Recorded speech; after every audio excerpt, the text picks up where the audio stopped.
This week's reflection of the week is it is time to start shedding that skin again. So maybe you're like me and you've gone through this stage. You were uncomfortable with the way you were living. You knew things weren't right and you knew it was time to shed your old skin. You knew it was time to get rid of some bad habits, get rid of certain people, change your mindset. The way that you were living just was not working for you anymore. You had to make a change. So you introduce new habits. And this obviously happens over a span of time, like 2, 3, 4, 5, 6 years. But now you are starting to feel that way again. You're starting to feel discomfort. You're starting to feel something's not right.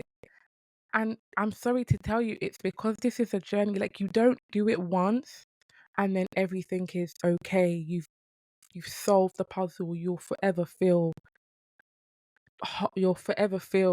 comfortable. You'll forever feel like you've completely solved it. It means it's time to shed again. And unfortunately, I feel it gets harder every time. That first time, and what I mean by that, obviously, it's hardest the first time to accept, oh my gosh, there's all this trauma, there's all these things I need to heal from, there's all these changes I need to make.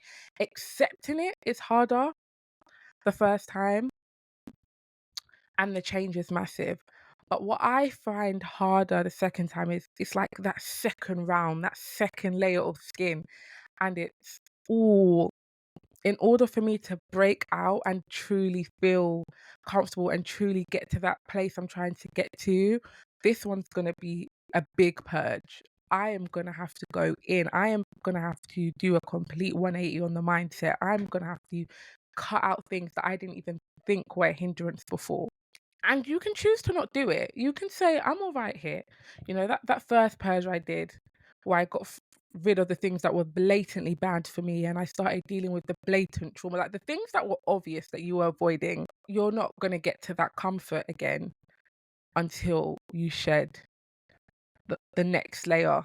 I feel with this layer, it may not be as obvious as the first purge, or but it's harder. Like you just don't want to do it. You don't want to do it. You know that you need to let go of a certain person, but you don't want to do it. It was easier to get rid of people in the first time because it was blatant that they were not for you. But now you've grown to a whole new level, and it's like, oh, I don't know if I can do that. I have identified what the next step is, and for me, I cannot do it alone. This next step is heavily based on faith. This next step is all the way. I need to do it with God every step of the way. I cannot do it alone. The next stage, this next purge, heavily leaning on God. This version of me, this new version, it needs faith, it needs guidance, it needs a strong belief system. Or I'm going to crumble and come back to that stage, like back to this stage. And I'm done here. I've done here. I've worked to get to this stage for the past 5 years. I'm done here and I'm ready to go to that next stage. And I know I can't do it without faith. It's not happening. And it's a thing where I cannot be passive. I can't be. Everyone's talking about locked in, locked in. I need to be locked in. I cannot be passive with this growth. I cannot be half hearted with it. I need to all the way surrender, or it's not happening. It's hard. And I don't know if anyone else is at that stage where you've completed and you thought you defeated the final boss and you were like, oh no. Okay. I've now settled into this grown version of me, this healing version of me. And it's like, oh, I've just scratched the surface. I've got so much more work to do.